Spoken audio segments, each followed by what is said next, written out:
সরকার কাজ করছে দেখতেই পাচ্ছেন। আপনি যে প্রশ্নগুলো করলেন এর অনেক উত্তর কিন্তু আপনারা আমার থেকে ভালো জানেন। আমি ইতিমধ্যেই চাঁপাইনবাবগঞ্জে প্রোগ্রাম করে আসলাম, সেখানে রিপোর্ট শুনলাম।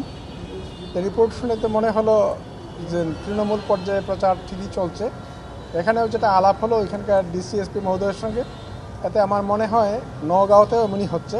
এখন আমরা এই যে আমাদের মত বিনিময় সভা, সেখানে আরও অবহিত হব কেমন হচ্ছে। ফলে আমরা প্রস্তুতি নিচ্ছি, ফলে আশা করি আমরা একটা সুষ্ঠু সুন্দর নির্বাচন সম্পন্ন করতে পারবো। গাড়িগুলো তো যাওয়ার একটা পথ লাগে, সবখানে তো গাড়িগুলো যেতে পারবে না। ফলে শুধু শহর না, আমাদের রাস্তার পাশের বাজারগুলোতে গাড়িগুলো থামতে পারে।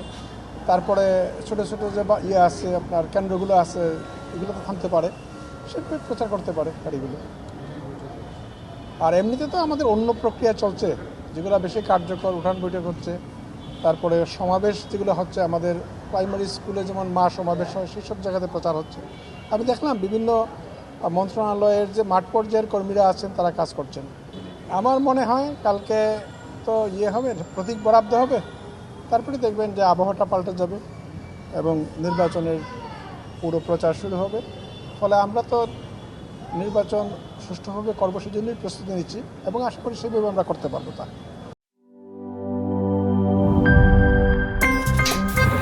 আমার একটা স্মার্ট সিদ্ধান্তে 25% গ্যাসের খরচ কমেছে। ভাবছেন কিভাবে? সাধারণ গ্যাস স্টোভ বদলে আমি এনেছি আরএফএল গ্যাস স্টোভ। এর সাইন্টিফিক নজল ও ব্রাস বার্নার ক্যাপ সমানভাবে তাপ ছড়িয়ে রান্না করে দ্রুত। তাই গ্যাসও বাঁচায় 25%, টাকাও বাঁচে 25%। আরএফএল গ্যাস স্টোভ, নিরাপদ ও গ্যাস সাশ্রয়ী।